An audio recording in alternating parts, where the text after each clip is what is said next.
What's up, y'all? You are listening to For the Artists, a podcast brought to you by Creative M Projects. I'm your host, Melissa Cherie. This week, we have another fire feature. I'm very excited. Jason SUGABEAR Harris Hey, has been a fixture in the music radio community for over 21 years, which is crazy, okay? When you look at his youthfulness. yeah. He began his radio career as a part time personality in Phoenix, Arizona, and his hard work and dedication eventually gained him a full time position that parlayed into a radio opportunity in Sacramento, California, where he served a beloved listenership for 5 years. And in 2017, he was awarded Personality of the Year by the Northern California Entertainers Music Awards. His motto is everything happens for a reason, something I think my mama used to say, 100%. among many Yeah. things. And he has a huge appreciation for life and all that it brings. So give it up, y'all. Give it up from wherever you are to Sugar Bear. Going on? I got to make sure my glasses are not foggy because they fog it up a little bit. Hi, Melissa. What's up? What's up? That happens to me too. Occasionally I do put my glasses on, but I got my contacts in today. Goodness, I don't have contacts, so I gotta, this gotta work out. So stop playing glasses. Let's go. It has to work. I'm so glad you said yes. You know, right before we came on, we were trying to figure out how long we have known each other, and I was easy, Well, yeah, easy over 10 years.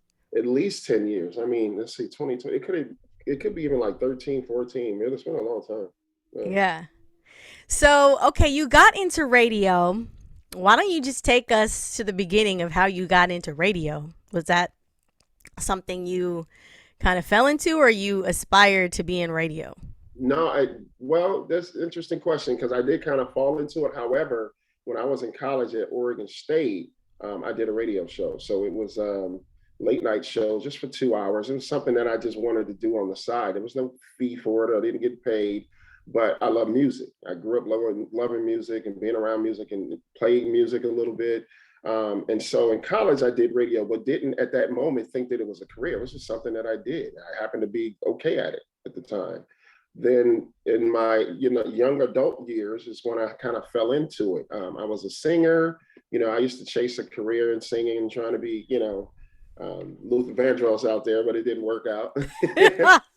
But I was pursuing singing, and I had a friend of mine who worked at the radio station that I knew through my brother, and he knew that I sung, and he was like, "Hey, can you sing on this parody? I made a fun, like a parody joke type of song. Can you sing on it for me? And I want your voice because I know you sing well." And I was like, "Sure."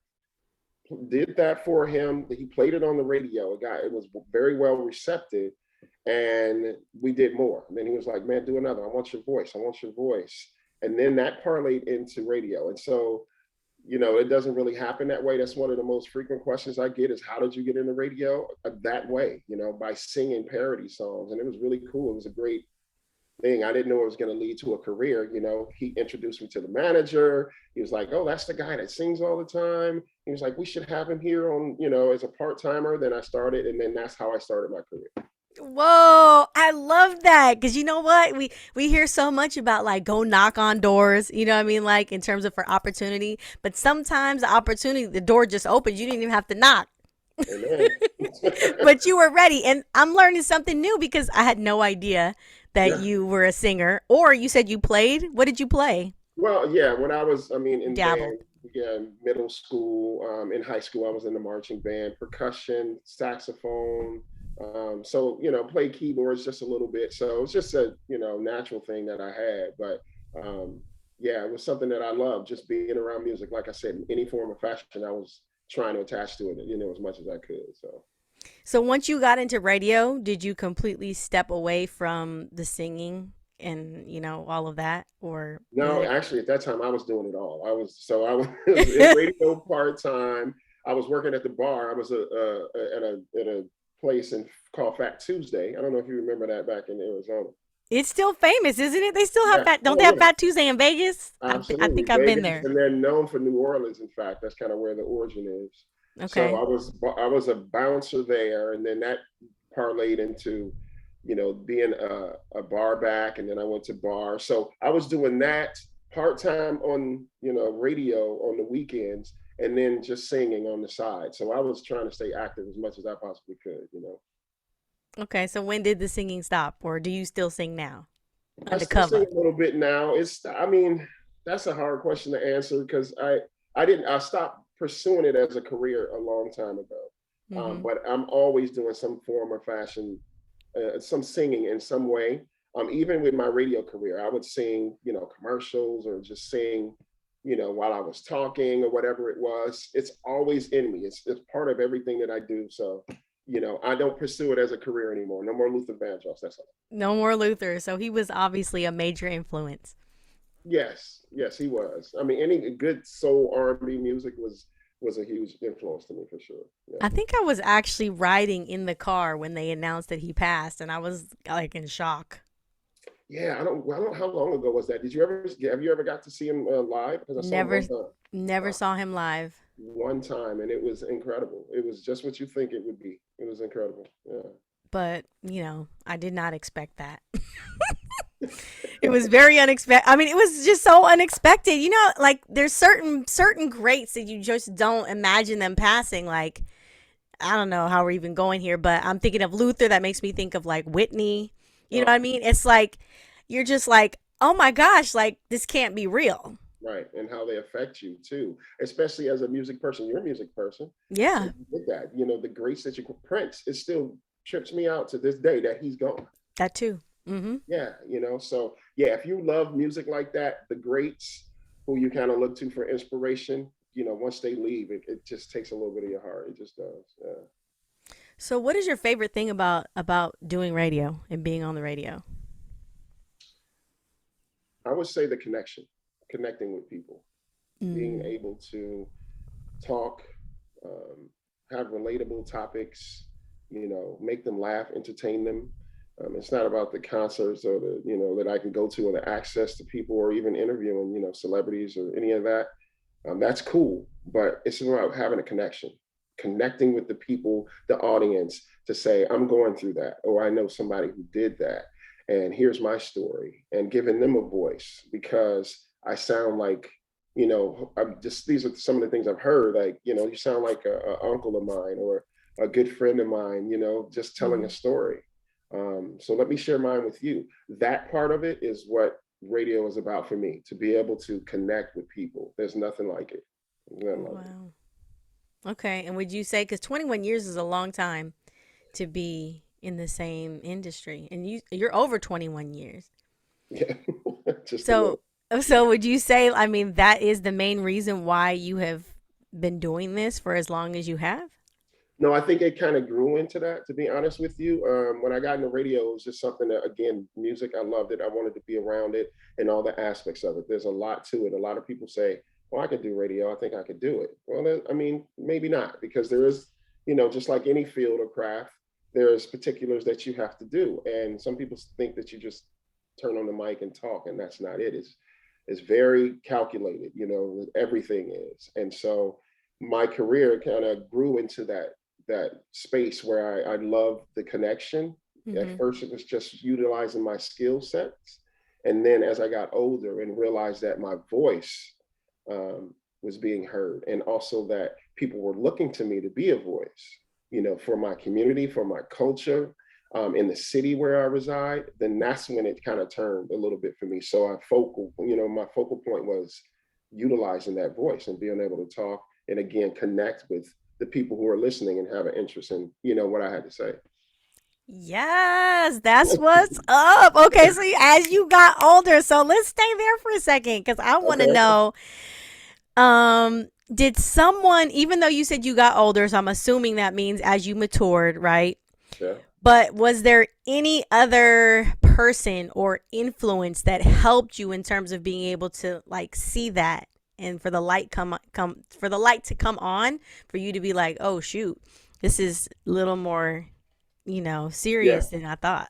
For sure. The guy who asked me to sing, he's a mentor of mine. He has been a mentor. He's the one that kind of opened the door for me, and I owe my radio career to him. His name is Steve Tingle. If he's watching this, if he's listening, He's in, I think he's in Chicago right now doing radio, Mm-hmm. but he's the one that opened the door for me. And he's one of the people that told me, good people in radio will always win. Be a good person in this game.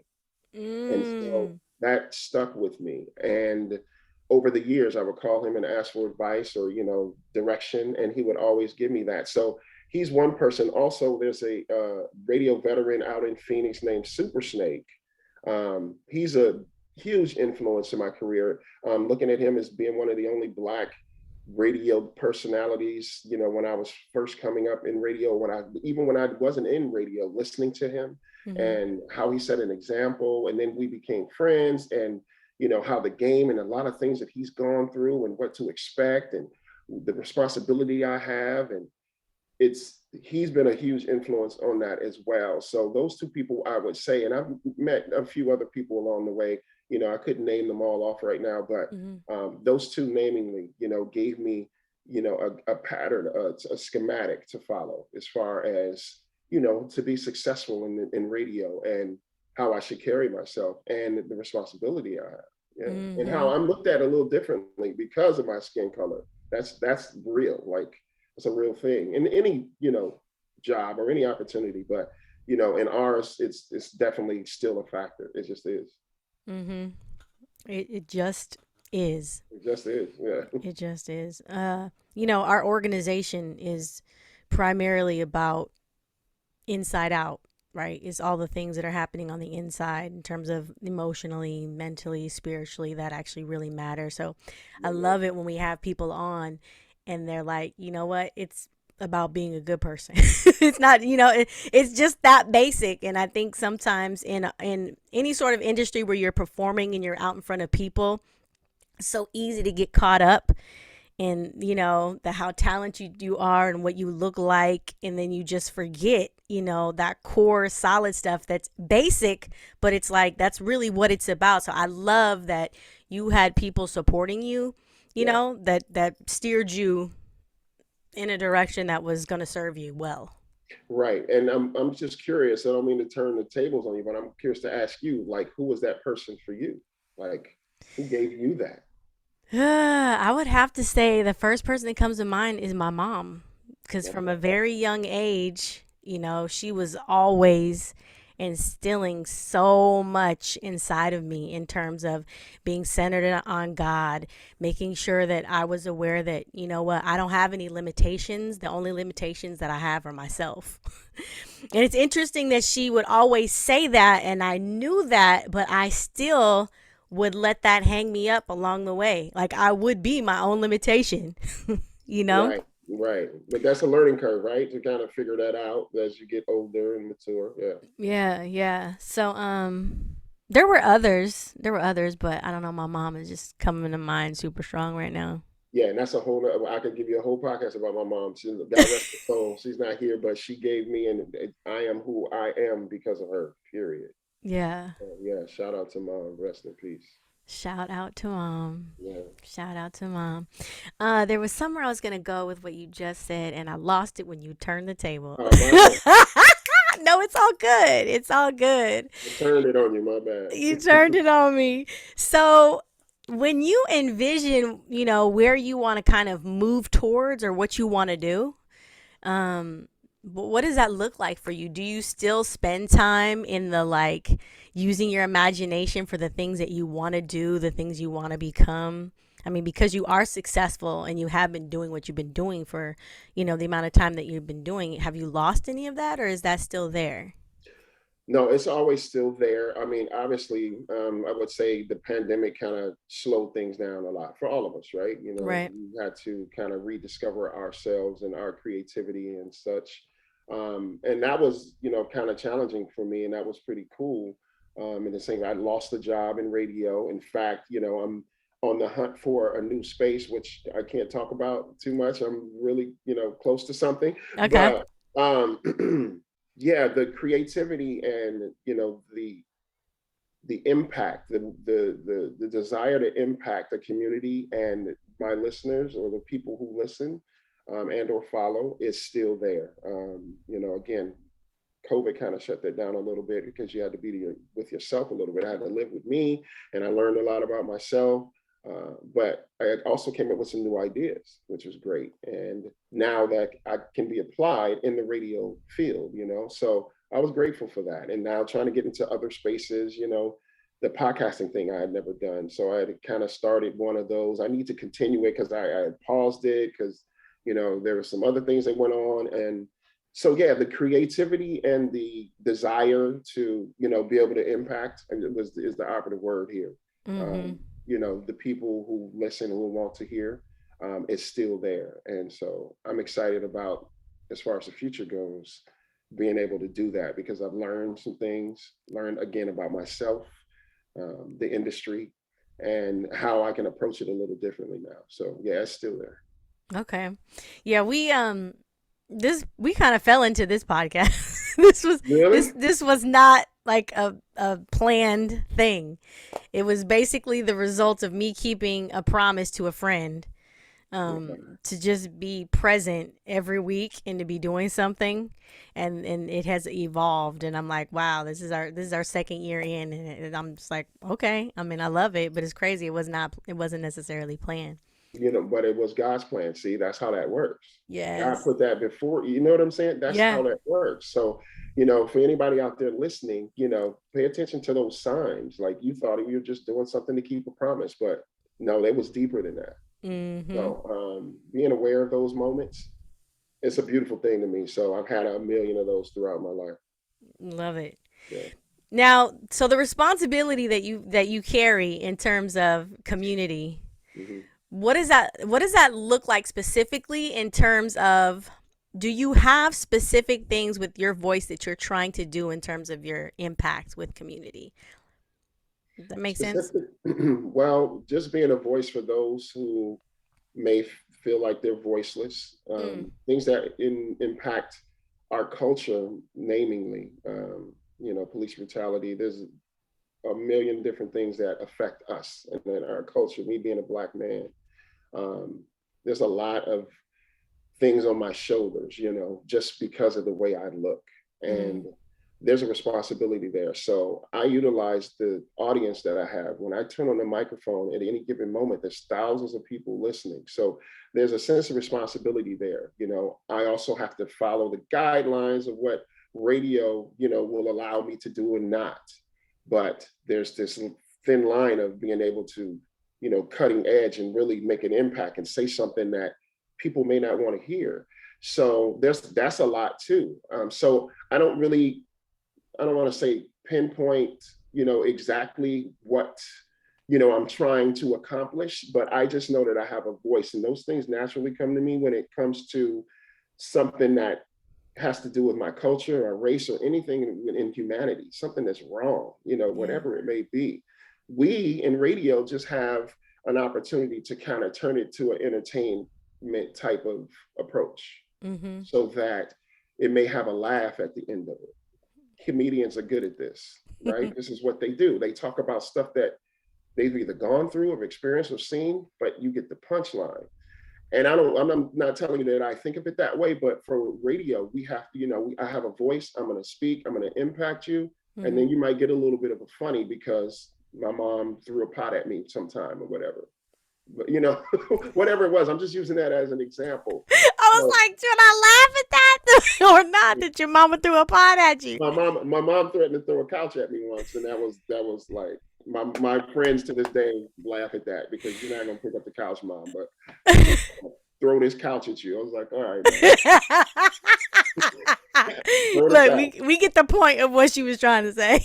Trying to say, yeah, I just laughed it off, but yeah. So having I don't have specifics. I just know that when I have the microphone and on, Mm-hmm. there's a responsibility there whenever it is something that is pressing to the world or that matters to our listeners specifically, our demographic, my culture, my race, and I don't take that lightly.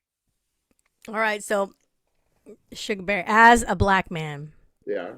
um, there's I don't know if I don't know if I want to call it a trend, But there's definitely a heightened awareness and sensitivity to the black man and mental health and, you know, things that emotionally, I guess, Yeah. black men have to, I guess, deal with. Or how do you feel about that? I mean, have you had an experience in your life where you have had to contend with any of those things and it was difficult to do, being that you were a radio personality? I wouldn't say that they necessarily correlate as far as my being a personality. Well, maybe. As far as me being a black man in mental health, I think that's important to be able to check out. I'm seeking someone right now, in fact, to be able to talk to about this life that I'm living and what I'm trying to accomplish. So I think that's important. So I want to say that to anybody out there watching and listening, that don't be afraid. Um, Anyone out there listening, but especially as black men, because there's a stigma attached to us that we don't do it and we won't do it. So um, yeah, I think that that's important to life. And when it comes to radio, you know, there was an incident where a caller called in early in the morning and he just started calling me all kinds of, you know, racial slurs. Mm. Mm-hmm. And I knew, and he would call on the regular. So he would call, maybe once a month or whatever. So we expected him, and with myself and my two co-hosts at the time. Mm-hmm. And so he would call me names or whatever, and we would give him a name. I can't remember what we called him. It was like, oh, you're back. Right. Mm. So this is how I chose to approach it. I'm like, oh, what's up? You're back. You're calling me. And he would just start going. And I was like, oh man, come on. You gotta say something better than that. I've heard that one before. Say something I haven't heard. So that was my approach. But and then he hung up, he would still throw those slurs and he would hang up.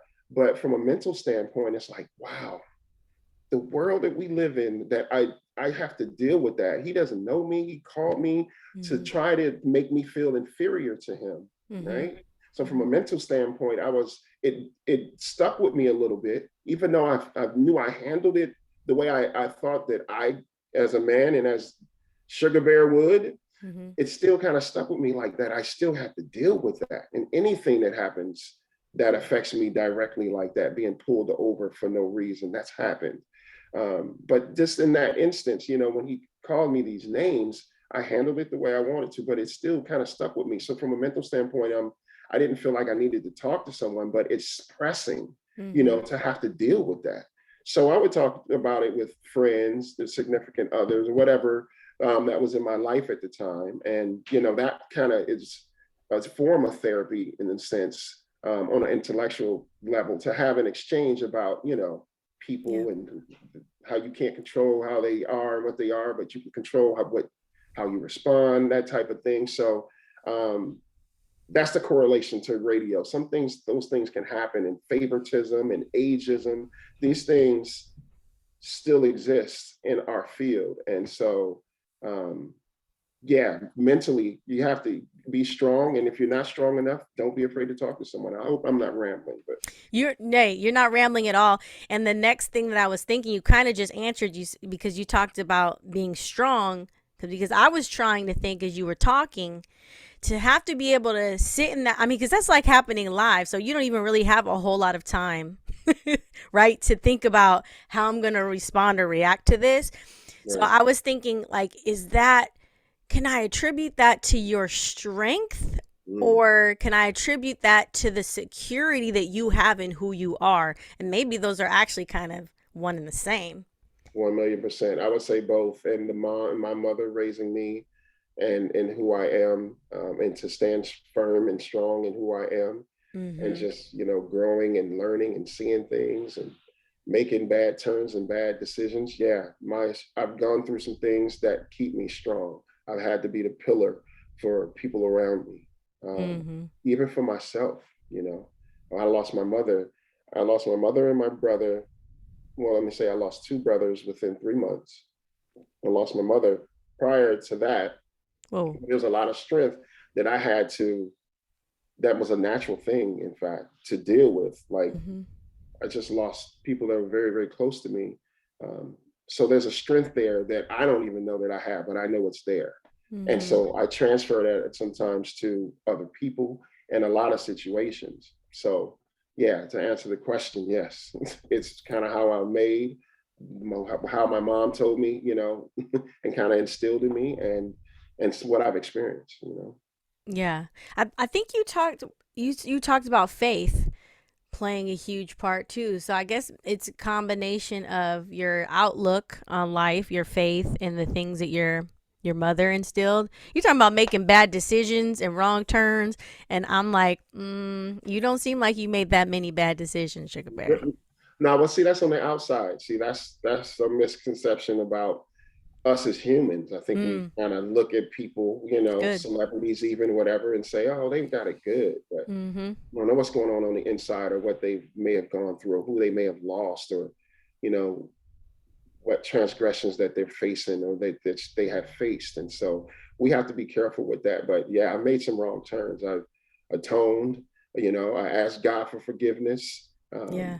But more than anything, I'm still here. I'm still standing, and being able to talk to you, or I've done a few podcasts, or I've talked to other people, or I've, I don't want to say given seminars, but I've been a guest speaker at some places, to be able to tell these stories and kind of have a testimony about those things Mm-hmm. are important. So yeah, Yeah. that my faith is a huge part of all of that. Mm-hmm.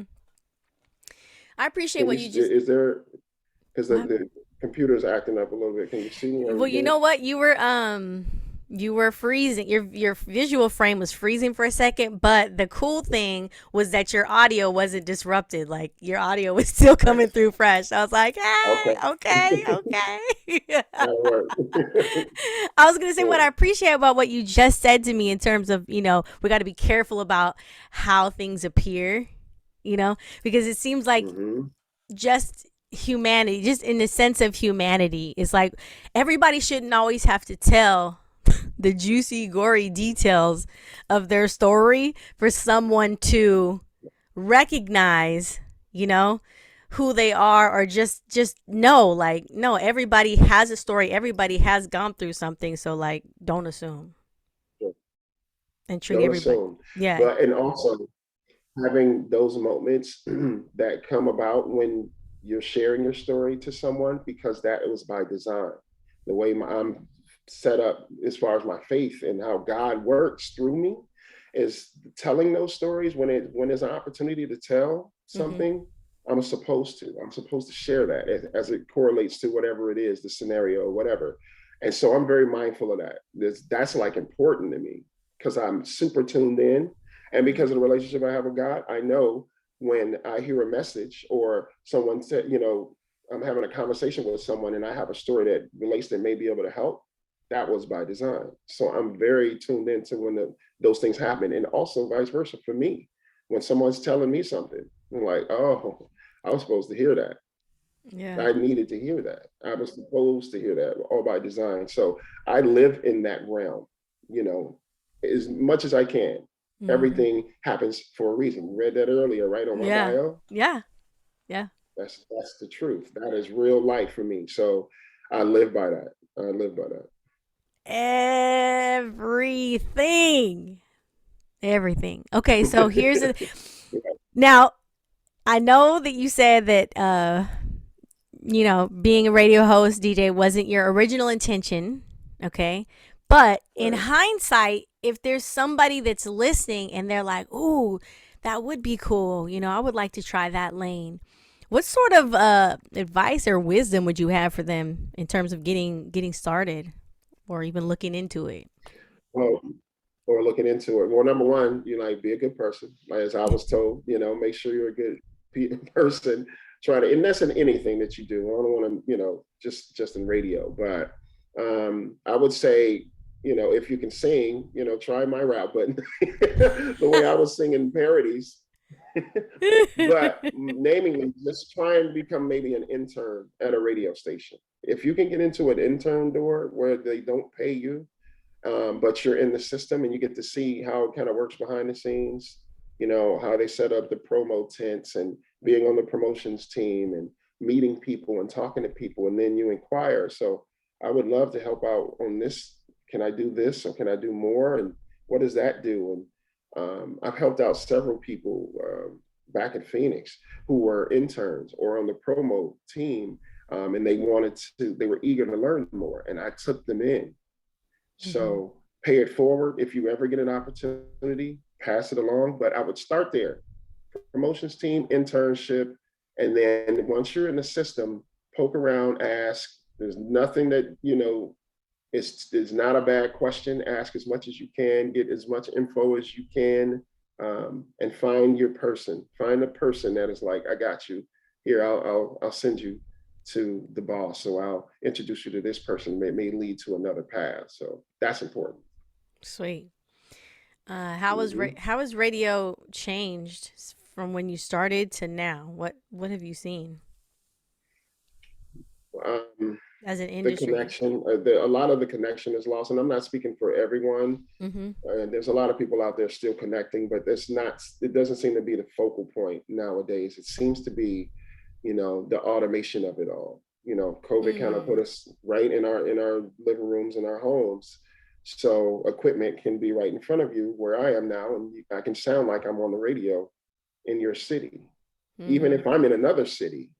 So that has changed. So it's the technical side of it, as far as the money and not really paying people for contracts, um, getting people from all over different cities to, again, automate their show and, pre-record and all of these things. This it's a part of the game. So, I don't want to, dump on it too hard, but that's one thing that has changed where the focal point is not the connection. And being the term is called live and local. That means on air, you can see me at the 7-Eleven buying a Slurpee, even though you just heard me talking about something that's happening in the city. That is, I think, getting lost to some degree. Yeah, Dang, I there's don't some want to lose that. Live and local, we need that. live and local. It's important. It's so important. Yeah, there's an Yeah. energy. There's an energy that you can't get from not being live and I mean, it's not. It's a different energy. I'm gonna say that it's a different energy. Completely. I mean, if you listen to radio, are there certain people, what do you gravitate towards as far as, somebody on the air? Is it someone who makes you laugh, or is it someone that talks about, Thanksgiving at their house and it was relatable to yours? Is that a real question? Yes. I think it's both of that. But the thing that popped up when you asked me that is the thing that has recently been a turnoff for me because there's a station that I'm not gonna name it, okay? But there's Okay. this local station that I love to listen to, and I particularly see. I'm gonna give it away I anyway. think I already know. I think I know, And honestly. all of a sudden, it during because of the pandemic and everything. It's like, wow, you guys, can you please stop politicizing this station? I'm Mm, not tuned in for all of this, the agendas and it's just like too much. And so I had to stop listening, which was really sad because I used to love this station. I used to love a particular show, and now I just can't even stomach it. yeah. So it's politicized. It's politicized and it's too much. It's too much. Yeah. I'm just like, play the song. Just play the song now. Yeah. Like, okay. So as far as being politicized, what do you mean by that? I'm not trying to interview you now, but when No. you say politicized, is it stuff that is going on in our world or in our community that you just don't want to hear about? You just want to hear the music? Because there's some people out there like that. Um, that is a great question.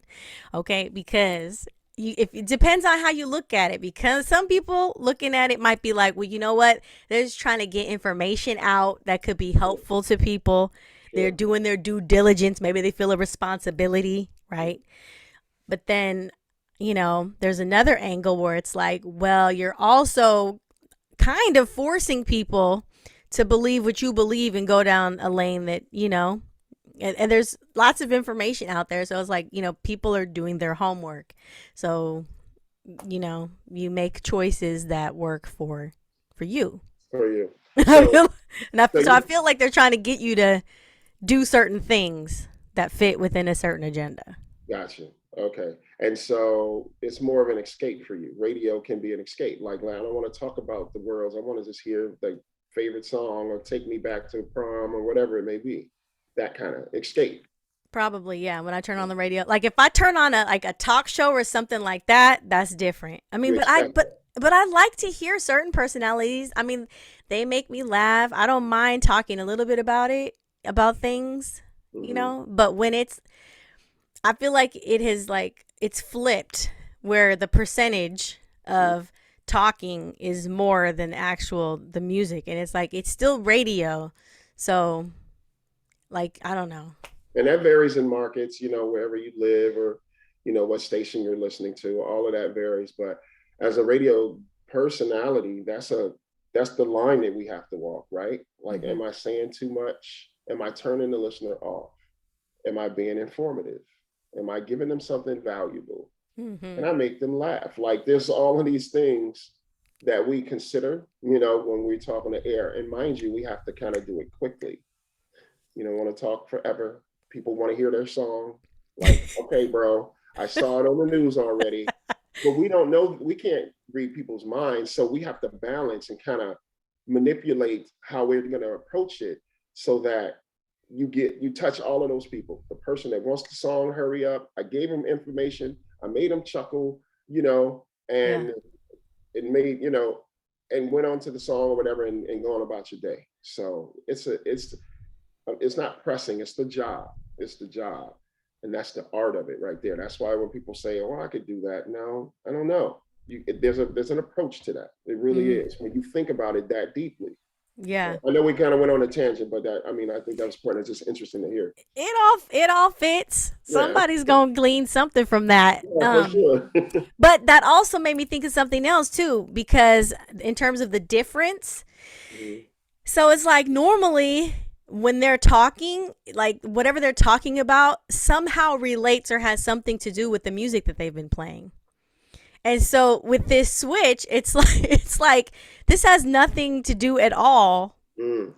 with what's coming through on the radio. So can you talk about something that relates right now because you're just out of nowhere? Like again, this isn't the talk show hour. Like this is a particular show. That's interesting that you tapped in like that because most people don't listen that way. To Mm-hmm. break it down like that, to say, oh yeah, I was, third grade and such, to relate it to a song, you know what I mean, to introduce it to you so that you feel like you know the person, right? You're like, oh man, I remember it was eighth grade and I asked this girl to dance and this song was playing. Here you go. It's the, a oldie from such and such. And you're like, oh man, I remember that. Yeah, I Yes. got you. So most people don't listen that way, Mm-hmm. or notice that if it's not that way. But Mm. us as jocks, we sometimes try to approach it that way to get that reaction, what you just gave. You know what I mean? Like, Yeah. oh man, I remember that, or this song reminds me of this. So yeah, that's the beauty of the job, though. That's the best part of it right there.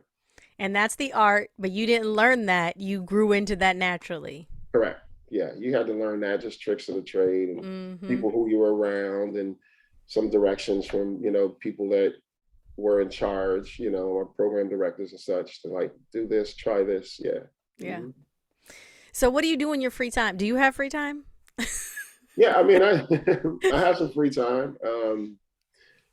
I just created a karaoke night, which is kind of cool. I'm calling What? it SUGABEAR, which is Sugar karaoke. Oh my gosh, I would come to it if I was over yeah, there. I know you would. You come sing. So I just created that. I'm still DJing because I actually DJ like parties and events and weddings and stuff. So I'm still doing that on the side. And yeah, free time. I mean, I like to. COVID kind of changed it. I really like kind of being home by Yeah. myself or Mm. hanging out. Mm-hmm.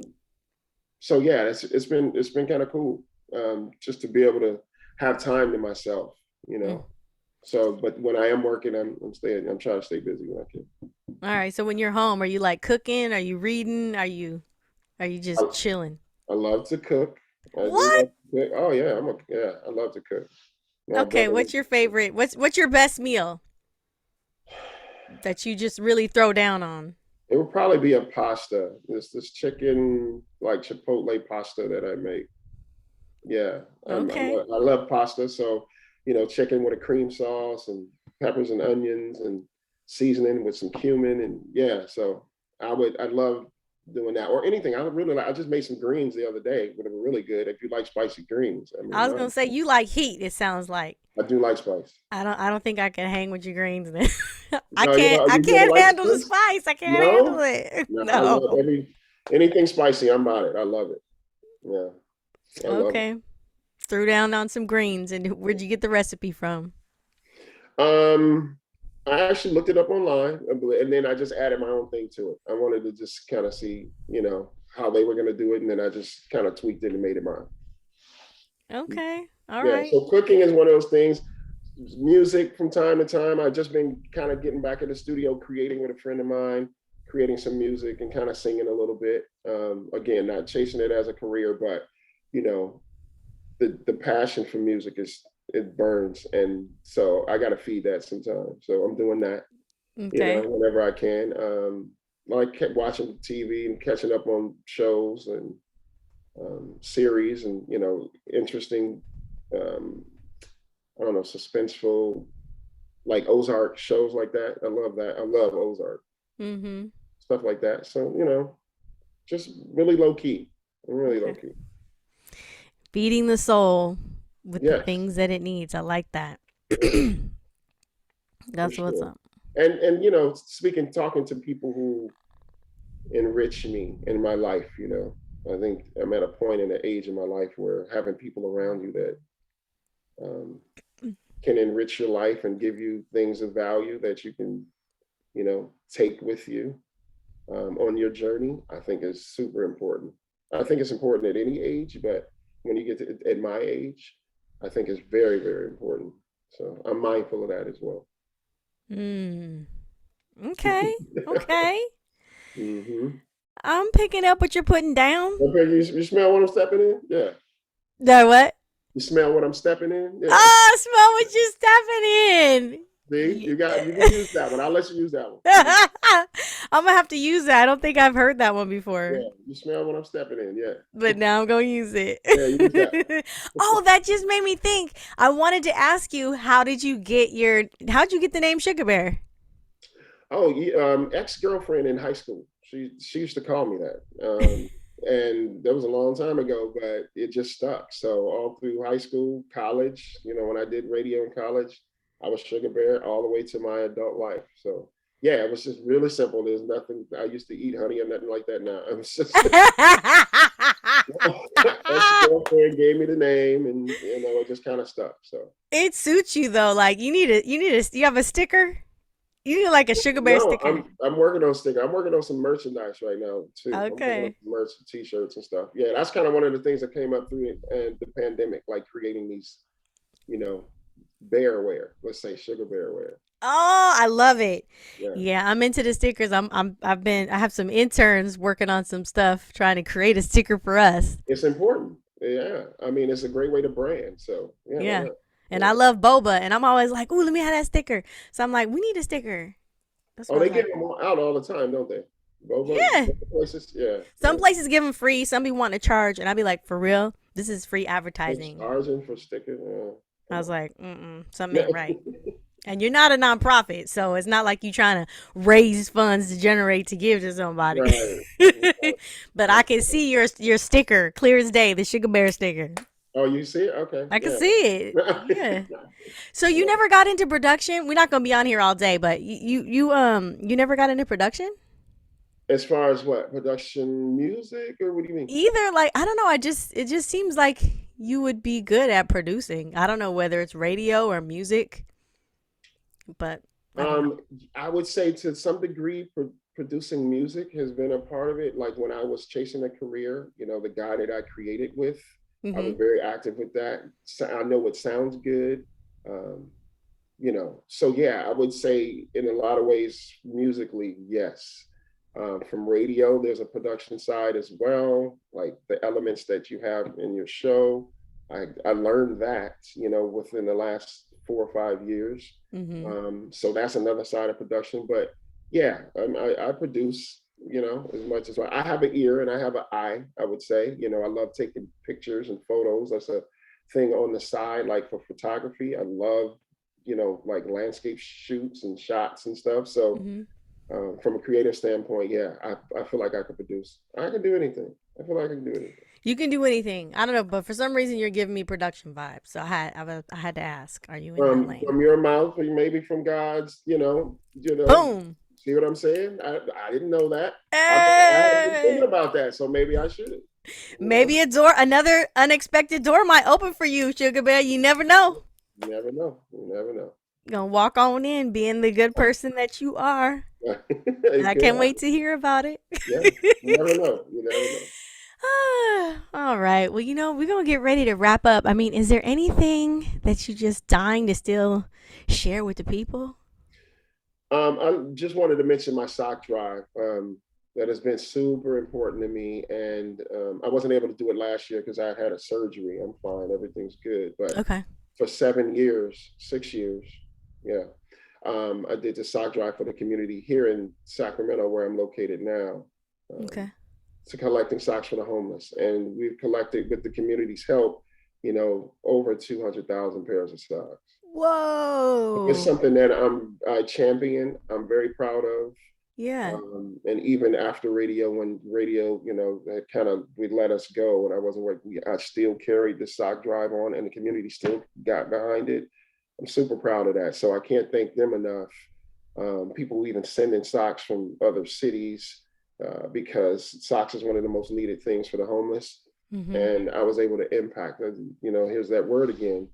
That was a huge benchmark for me to say I'm impacting and put a stamp on this is something that I'm doing. People collect socks for people and give to the homeless all the time, but it felt good to be able to stamp it and say Sugar Bear Socks Giving Drive is what it's usually around November, December, giving socks to the homeless, collecting socks, new socks, and giving them to men, women, and children. So that's the best feeling. So I just wanted to, mention that and throw that out there. I'm working on a website for that. And I'm trying to do it, you know, on a larger scale than what I was doing it before, like nationwide. Yes. Okay. But this happens in November and December. It's not an ongoing all the time. Every year, yeah, during that time, the November, December time frame, every year, this is something that happens. And we've done it for 6 years now, 6 or 7, I can't remember. Because last year we skipped because again, that's surgery. But yeah, Mm. so we're going to do it again coming up this year for sure. That's a beautiful thing. That's some beautiful work.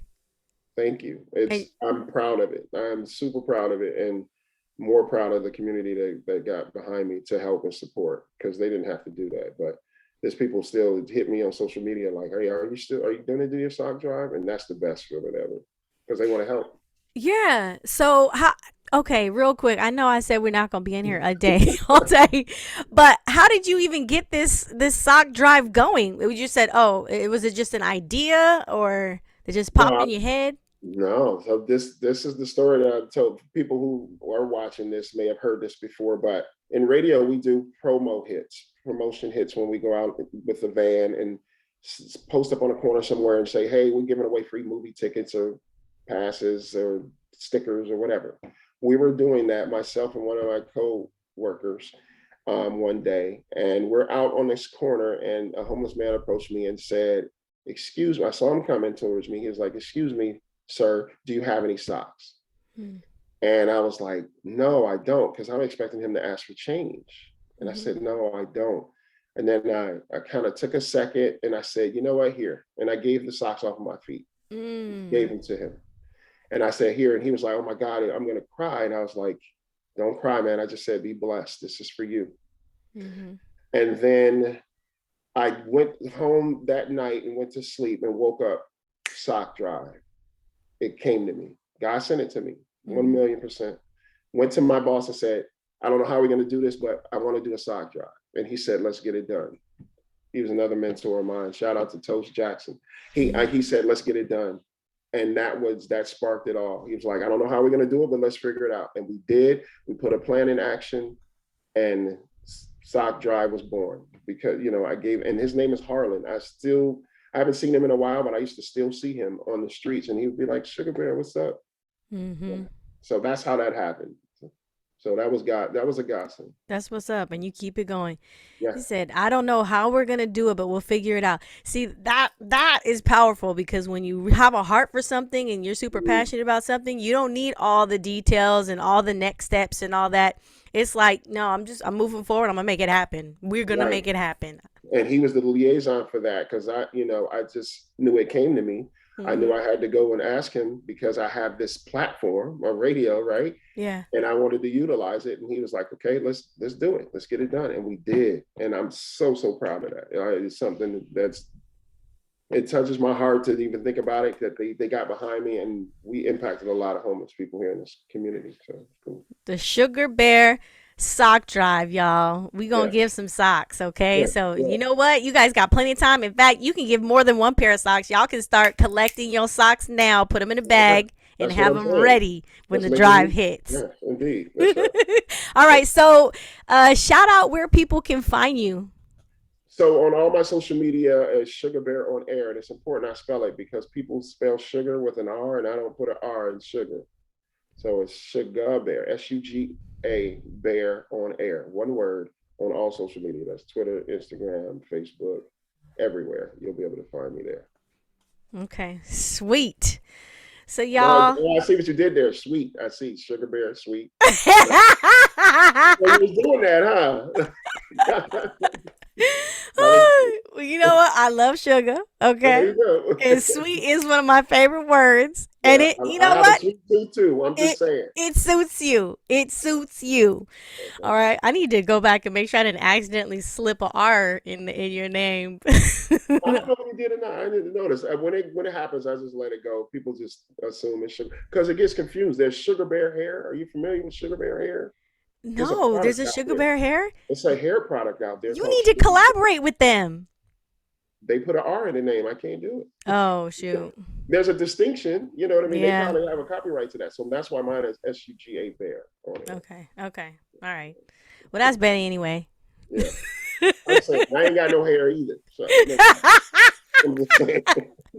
That's why you don't need the R. I don't need it. Because the R is the hair, and we get rid of that.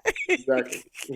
Well, it has been a pleasure to have you on to reconnect with you. You Likewise. know, we can't let another 10 years go by I'm saying, before we yes. talk. But I feel like we're kind of connected because, you know, I follow you on, I believe it's Instagram. So I'm always seeing what you're doing here. Like, Yeah, I'm trying to stay busy, and salute to you and what you're doing with this podcast. I think that's amazing. And your spirit has always been amazing. So I appreciate you inviting me, to be on this show. So thank you. ah, thank you. Much love to you. So as I get ready to wrap up, y'all, once again, you have been listening to For the Artist, which is a podcast brought to you by Creative M Projects. I've been your host, Melissa Cherie, and we have been speaking with the one and the only Sugar Bear with no R, y'all. That's Okay, right. so No make sure problem. you follow him, look him up, and again, start saving those socks for real. And until next week, you already know what it is. I want you to keep creating from the inside out. Peace. Hey.